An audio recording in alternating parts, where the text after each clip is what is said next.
আকাশবাণী শিলচর আঞ্চলিক সংবাদ পড়ছি শান্তশ্রী সোম।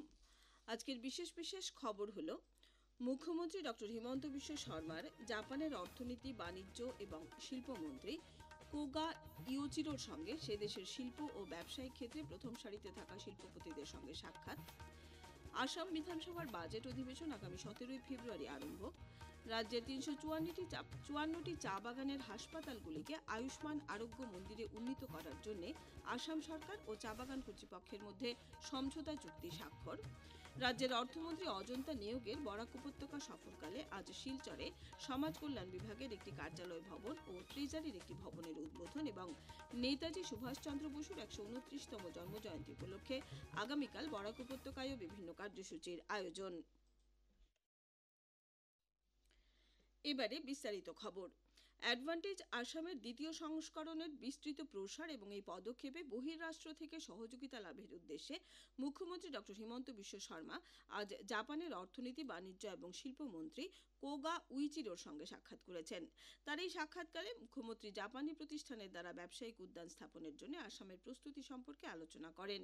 মুখ্যমন্ত্রী ডক্টর শর্মা জাপান সরকারের কারিগরি শিক্ষানবিশ প্রশিক্ষণ এবং নির্দিষ্ট দক্ষতা বিষয়ক কার্যসূচির জন্য পরীক্ষা কেন্দ্র স্থাপনের বিষয়ে বিবেচনা করার অনুরোধ জানিয়েছেন।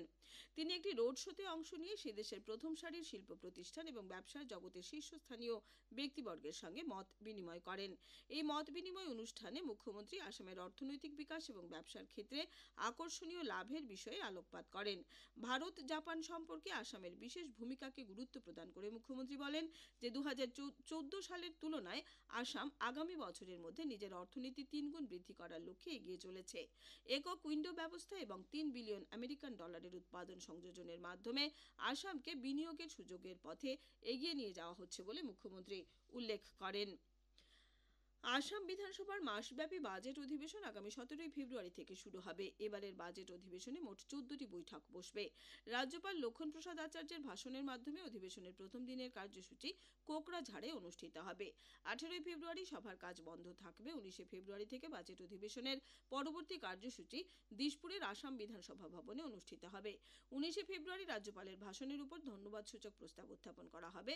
10 মার্চ অর্থমন্ত্রী অজন্তা নিয়োগ রাজ্যের 2025-26 অর্থ বছরের বাজেট পেশ করবেন। 11 ও 12 মার্চ সভায় বাজেট বিতর্ক অনুষ্ঠিত হবে। 13 মার্চ থেকে 20 মার্চ পর্যন্ত বাজেট অধিবেশনের বিরতি থাকবে। 24 মার্চ অর্থমন্ত্রী 2025-26 অর্থ বছরের জন্য দাবি মঞ্জুরি প্রস্তাব ও আসাম বিনিয়োজন বিল 2025 উত্থাপন করবেন। 25 মার্চ বাজেট অধিবেশন সমাপ্ত হবে। উল্লেখ্য, কোকড়াঝাড়ে অনুষ্ঠেয় অধিবেশনের প্রথম দিন বিধানসভার অধ্যক্ষ বিশ্বজিৎ দৈমারীর উদ্যোগে আসামের 6ষ্ঠ অনুসূচির অন্তর্গত অঞ্চলগুলির আর্থসামাজিক ও সামগ্রিক উন্নয়ন বিষয় নিয়ে আলোচনা করা হবে। রাজ্যের মোট 354টি চা বাগানের চিকিৎসালয়কে আয়ুষ্মান আরোগ্য মন্দিরে রূপান্তরিত করার জন্য আজ এক সমঝোতা চুক্তিতে স্বাক্ষর করা হয়েছে। গুয়াহাটিতে রাজ্য ভিত্তিতে স্বাস্থ্য ও পরিবার কল্যাণ মন্ত্রী অশোক সিংহাল ও চা তথা শ্রমিক কল্যাণ বিভাগের মন্ত্রী রূপেশ গোয়ালার উপস্থিতিতে এই অনুষ্ঠানের সূচনা করা হয়। এই চুক্তি অনুযায়ী রাজ্য সরকার প্রতিটি চা বাগানে পৃথক হাসপাতাল নির্মাণের কাজ গ্রহণ করবে ও প্রতিটি হাসপাতালের জন্য একজন করে কমিউনিটি চিকিৎসা আধিকারিক নিয়োগ করা হবে। এছাড়া চা বাগান কর্তৃপক্ষ নতুন চিকিৎসা ভবন বা এর আধিকারিক কর্মচারীদের জন্য আবাস গৃহ নির্মাণের জন্য পর্যাপ্ত পরিমাণের জমি প্রদান করবে। হাসপাতালগুলিতে জাতীয় স্বাস্থ্য অভিযানের অধীনে বিনামূল্যে ওষুধ সরবরাহ করা সহ স্বাস্থ্য পরীক্ষা ইত্যাদিরও ব্যবস্থা থাকবে। এদিকে চা বাগানের শ্রমিক ও তাদের পরিবারের স্বাস্থ্যসেবা উন্নয়নের উদ্দেশ্যে সরকারের গৃহীত পদক্ষেপের অংশ হিসেবে আজ শ্রীভূমি জেলা আয়ুক্তের কার্যালয়ে আয়োজিত এক অনুষ্ঠানে একটি সমঝোতা চুক্তি স্বাক্ষরিত হয়। এই চুক্তিতে স্বাক্ষর করেন জেলা আয়ুক্ত প্রদীপ কুমার দ্বিবেদী ও ইছাবিল, বিদ্যানগর ও লঙ্গাই চা বাগানের ম্যানেজাররা। অনুষ্ঠানে মুখ্য অতিথি হিসেবে উপস্থিত ছিলেন করিমগঞ্জের সাংসদ কৃপানাথ মালা, অতিরিক্ত আয়ুক্ত মিনার্ভা দেবী আরামবাগ, যুগ্ম স্বাস্থ্য সঞ্চালক ডাক্তার সুমনা নাইডিং প্রমুখ। এই চুক্তির মাধ্যমে চা বাগানের হাসপাতালগুলিকে আয়ুষ্মান ভারত প্রকল্পের অধীনে নিয়ে এসে আয়ুষ্মান আরোগ্য মন্দিরে রূপান্তরিত করা হবে। এই আরোগ্য মন্দিরগুলি চা বাগান সম্প্রদায়ের জন্য উন্নত স্বাস্থ্য পরিষেবা প্রদানের প্রয়াস করবে। এই হাসপাতালগুলি থেকে বিনামূল্যে ওষুধ, স্বাস্থ্য পরীক্ষা ও সংশ্লিষ্ট বিষয়ে পরামর্শ প্রদান করা হবে। কাছাড় জেলায়ও অনুরূপ পদক্ষেপ গ্রহণ করা হয়েছে। কাছাড় জেলার কল্যাণমূলক পরিকাঠামো শক্তিশালী করার লক্ষ্যে অর্থমন্ত্রী শ্রীমতী নিয়োগ আজ শিলচরে এসে মেহেরপুরে একটি সমাজ কল্যাণ কার্যালয় ভবন এবং সদরঘাটে একটি নতুন ট্রেজারি কার্যালয় ভবনের উদ্বোধন করেন। এই উপলক্ষে আয়োজিত অনুষ্ঠানে সাংসদ পরিমল শুক্লবৈদ্য, বিধায়ক দীপায়ন চক্রবর্তী, জেলা আয়ুক্ত মৃদুল যাদব উপস্থিত ছিলেন। অনুষ্ঠানে ভাষণ প্রসঙ্গে শ্রীমতী নেওগ শিশু, মহিলা ও দুস্থদের কল্যাণে গ্রহণ করা সরকারের বিভিন্ন প্রকল্পের বিষয়ে উল্লেখ করে এই প্রকল্পগুলি রূপায়ণে সরকারের প্রতিশ্রুতির কথা উল্লেখ করেন। কাছাড় জেলার মহিলা ও শিশু উন্নয়ন বিভাগে বর্তমানে 16টি প্রকল্প ব্লকের অধীনে 534টি কেন্দ্রকে সংযুক্তিকরণের ফলে বর্তমানে 3407টি অঙ্গনওয়াড়ি কেন্দ্র রয়েছে বলে মন্ত্রী উল্লেখ করেন। এই কেন্দ্রগুলি পোষণ অভিযান, বেটি বাঁচাও বেটি পড়াও, নারী সবলীকরণ, নেশামুক্ত ভারত অভিযান ইত্যাদি প্রকল্প রূপায়ণের প্রধান ভূমিকা পালন করবে বলে শ্রীমতী নেওগ আশা প্রকাশ করেন। শ্রীমতী নেওগ আজ শ্রীকোনায় নির্মীয়মান মিনি সচিবালয়টি পরিদর্শন করে সচিবালয়ের নির্মাণ কাজের অগ্রগতির খোঁজ নেন। এরপর বদরপুর খণ্ডের অন্তর্গত শ্রীগৌরী উচ্চতর মাধ্যমিক বিদ্যালয় গৃহের অসম্পূর্ণ অবস্থায় থাকা কাজগুলি পরিদর্শন করে শীঘ্র এই কাজ সম্পূর্ণ করতে বিভাগীয় আধিকারিকদের নির্দেশ দেন। এদিকে শ্রীমতী নেওগ আজ শ্রীভূমি জেলা সফর করে সেখানকার উন্নয়নমূলক প্রকল্পগুলির অগ্রগতির খোঁজ খবর নেন। আজ সকাল 10:30টায় শ্রীভূমি জেলা আয়ুক্তের কার্যালয়ের সভাকক্ষে জেলা আয়ুক্ত প্রদীপ কুমার দ্বিবেদীর উপস্থিতিতে অনুষ্ঠিত এক পর্যালোচনা বৈঠকে মন্ত্রী শ্রীমতী নেওগ জেলা সমাজ কল্যাণ বিভাগ ও অন্যান্য বিভাগের আধিকারিকদের সঙ্গে আলোচনায় মিলিত হন। এতে তিনি মাতৃত্বকালীন মৃত্যু, শিশু মৃত্যু ও দারিদ্র্য নির্মূলকরণের উপর গুরুত্ব আরোপ করেন। তিনি অঙ্গনওয়াড়ি কেন্দ্রগুলিতে শিশুদের আশা নিশ্চিত করতে অনুপ্রেরণামূলক কার্যসূচির আয়োজন করতে সমাজ কল্যাণ বিভাগের সিডিপিও এবং সুপারভাইজারদের ঘরে ঘরে গিয়ে অভিযান চালানোর নির্দেশ দিয়েছেন। তিনি অঙ্গনওয়াড়ি কেন্দ্রগুলিকে সঠিক সময়ে সকাল 8:30টায় খোলার বিষয়টি সুনিশ্চিত করতে বলেন। পাশাপাশি জেলায় প্রধানমন্ত্রী মাতৃবন্দনা যোজনা এবং বেটি বাঁচাও বেটি পড়াও কার্যসূচির রূপায়ণ নিয়ে সন্তোষ প্রকাশ করেছেন। তিনি বাল্যবিবাহ, শিশু পাচার এবং মহিলা ও শিশুদের বিভিন্ন সমস্যার বিষয়ে আরও বেশি সচেতনতা অভিযান চালানোর পরামর্শ দেন। অঙ্গনওয়াড়ি কেন্দ্রগুলিতে কর্মীদের শীঘ্রই মোবাইল ফোন দেওয়া হবে বলে মন্ত্রী জানিয়েছেন। তিনি সমাজ কল্যাণ বিভাগকে সমাজ সংস্কারক বিভাগ হিসেবে কাজ করে যাবার আহ্বান জানান। এই বৈঠকে শ্রীভূমি জেলায় 350টি মডেল অঙ্গনওয়াড়ি কেন্দ্র স্থাপনের অনুমোদন দেওয়া হয়েছে বলে জানিয়ে যেসব কেন্দ্রের কাজ এগিয়ে রয়েছে সেগুলি আগামী মার্চ মাসের মধ্যে সম্পূর্ণ করার নির্দেশ দিয়েছেন। তিনি কর বিভাগের আধিকারিকদের এসজিএসটি এবং অন্যান্য কর সংগ্রহের ক্ষেত্রে গতি আনার নির্দেশ দেন। বৈঠকে দুই বিধায়ক বিজয় মালাকার এবং কমলাক্ষ দে পুরকায়স্থ বিভিন্ন পরামর্শ তুলে দেন। আকাশবাণী শিলচর কেন্দ্রের আঞ্চলিক সংবাদ এখন থেকে আমাদের ইউটিউব চ্যানেল এআইআর নিউজ শিলচরের মাধ্যমে শোনা যাচ্ছে। এছাড়া আমাদের Facebook page all India radio news Silchar এবং এক্স হ্যান্ডেল @AIR_News_শিলচরের মাধ্যমে এই সংবাদ শোনা যাবে। খবর প্রচারিত হচ্ছে আকাশবাণী শিলচর কেন্দ্র থেকে।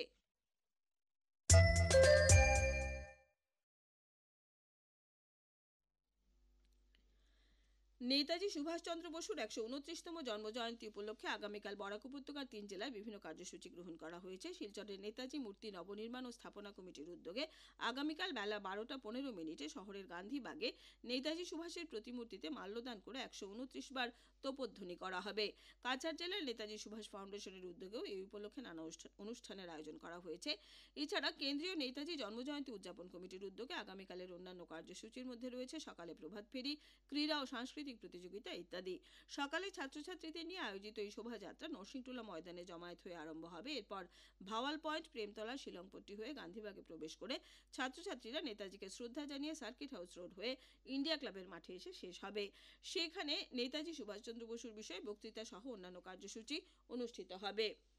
তারাপুরের পায়োনিয়ার সাংস্কৃতিক সংস্থার উদ্যোগেও আগামীকাল সকাল 8টায় কিশোর কিশোরীরা মার্চ পাস্ট করে শিলচর গান্ধীবাগে নেতাজির প্রতিকৃতিতে শ্রদ্ধা জ্ঞাপন করবেন।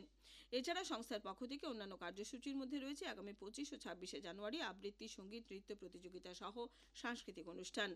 বাংলা সাহিত্য সভা আসামের 3 দিনব্যাপী প্রতিনিধি সম্মেলনের আজ দ্বিতীয় দিনে শিলচরের গান্ধী ভবনে বিভিন্ন কার্যসূচির আয়োজন করা হয়েছে। এর মধ্যে ছিল সকালে সাংস্কৃতিক শোভাযাত্রা, এরপর নতুন কমিটি গঠন এবং দুপুরে আলোচনা সভা। বাংলাদেশের সাম্প্রতিক পরিস্থিতি ও আমাদের করণীয় শীর্ষক এই আলোচনা সভায় বক্তাগণ প্রাসঙ্গিক বক্তব্য রাখেন। পরে শিলচর রেল স্টেশনের ভাষা শহীদ স্টেশন নামকরণের বিষয় সহ বাংলা ভাষা ও শিক্ষা বিষয়ক কয়েকটি প্রস্তাব গৃহীত হয়। আজকের অনুষ্ঠানে বেশ কয়েকজন সাংবাদিককে সংবর্ধনা দেওয়া হয়েছে। এছাড়া আজ সন্ধ্যায় বরাক ব্রহ্মপুত্র ঐতিহাসিক প্রেক্ষাপটে সম্পর্কের নানা দিক ও নৈকট্যের সন্ধান শীর্ষক এক আলোচনা সভারও আয়োজন করা হয়েছে। ভারত সেবাশ্রম সংঘ অনুমোদিত কাছাড় হিন্দু মিলন মন্দিরের সুবর্ণ জয়ন্তী সমারোহ আগামীকাল শিলচর শিববাড়ি রোডের মন্দিরে অনুষ্ঠিত হবে। এই উপলক্ষে আয়োজিত বিভিন্ন কার্যসূচির মধ্যে রয়েছে সকাল 9টায় পতাকা উত্তোলন, শ্রদ্ধাঞ্জলি অর্পণ ও আলোচনা, সকাল 10টায় বস্ত্র ও আর্থিক অনুদান বিতরণ, বেলা 11টায় বৈদিক শান্তিযজ্ঞ, পূজা, আরতি, প্রসাদ বিতরণ, বিকেলে প্রদীপ প্রজ্বলন, ধর্মসভা এবং সাংস্কৃতিক অনুষ্ঠান। পরদিন অর্থাৎ আগামী শুক্রবার থেকে আগামী 7ই ফেব্রুয়ারি পর্যন্ত শিলচর শহর এবং কাছাড় জেলার বিভিন্ন স্থানে পরিক্রমা অনুষ্ঠানের আয়োজন করা হয়েছে। এরপর আগামী 8ই ফেব্রুয়ারি থেকে 12ই ফেব্রুয়ারি পর্যন্ত বিভিন্ন কার্যসূচির আয়োজন করা হয়েছে। করিমগঞ্জের সাংসদ কৃপানাথ মালা আজ হাইলাকান্দি জেলার লালা কমিউনিটি হেলথ সেন্টারে ডায়ালিসিস সেন্টারের উদ্বোধন করেছেন। এই উপলক্ষে জেলা আয়ুক্ত নিসার ঘিবারে গৌতমের পৌরোহিত্যে আয়োজিত সভায় অতিরিক্ত আয়ুক্ত লাইহরলু খেন্তে, যুগ্ম স্বাস্থ্য সঞ্চালক ডক্টর অলকানন্দা নাথ প্রমুখ প্রাসঙ্গিক বক্তব্য রাখেন। উল্লেখ্য, আজ উদ্বোধন করা লালা ডায়ালিসিস কেন্দ্রে 3টি শয্যায় প্রতিদিন 9 জন রোগী ডায়ালিসিসের সুযোগ লাভ করবেন। শেষ করার আগে খবরের বিশেষ অংশ আবার পড়ছি। মুখ্যমন্ত্রী ডক্টর হিমন্ত বিশ্ব শর্মার জাপানের অর্থনীতি, বাণিজ্য এবং শিল্পমন্ত্রী কোগো ইউচুরোর সঙ্গে সে দেশের শিল্প ব্যবসায়িক ক্ষেত্রে প্রথম সারিতে থাকা শিল্পপতিদের সঙ্গে সাক্ষাৎ। আসাম বিধানসভার বাজেট অধিবেশন আগামী 17ই ফেব্রুয়ারি আরম্ভ। রাজ্যের 354টি চা বাগানের হাসপাতালগুলিকে আয়ুষ্মান আরোগ্য মন্দিরে উন্নীত করার জন্য আসাম সরকার ও চা বাগান কর্তৃপক্ষের মধ্যে সমঝোতা চুক্তি স্বাক্ষর। রাজ্যের অর্থমন্ত্রী অজন্তা নেওগের বরাক উপত্যকা সফরকালে আজ শিলচরে সমাজ কল্যাণ বিভাগের একটি কার্যালয় ভবন ও ট্রেজারির একটি ভবনের উদ্বোধন এবং নেতাজি সুভাষচন্দ্র বসুর 129তম জন্মজয়ন্তী উপলক্ষে আগামীকাল বরাক উপত্যকায় বিভিন্ন কার্যসূচির আয়োজন। আঞ্চলিক সংবাদ আজকের মতো শেষ হলো। আমাদের পরবর্তী আঞ্চলিক সংবাদ আগামীকাল সকাল 7টা 35 মিনিটে।